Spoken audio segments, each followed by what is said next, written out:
আমি একটা রিলেশনশিপে আছি হারাম, আমার একটা বয়ফ্রেন্ড আছে, আমার একটা গার্লফ্রেন্ড আছে, কিভাবে সম্ভব? আবার সে বলে যে আমার আমার এই ভালোবাসার মানুষটা হি রিমাইন্ডস মি অফ আল্লাহ। হাউ ইজ দিস পসিবল ইয়া ইখওয়ান ইয়া আখওয়াত?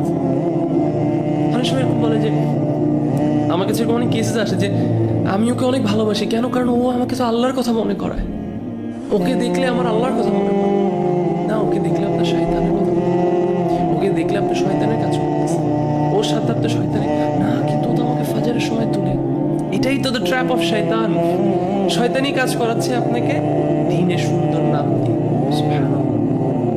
আপনি ফাজারে উঠতেছেন গুনাহ করে, আজীব। সুবহানাল্লাহ। আপনার গুনাহ আপনার ঈমানকে কমাবে, বাড়াবে না। সে আপনাকে আল্লাহর কথা মনে করাবে না, সে আপনাকে আল্লাহ থেকে দূরে নিবে। সো আমার কাছে সাধারণত যখন এরকম কোনো কেস আছে রিলেশনশিপের, আমি তাকে বলি আপনি কি তাহলে আসলে ওনাকে অনেক ভালোবাসেন? নিশ্চয়ই অনেক ভালোবাসি। তাহলে আপনি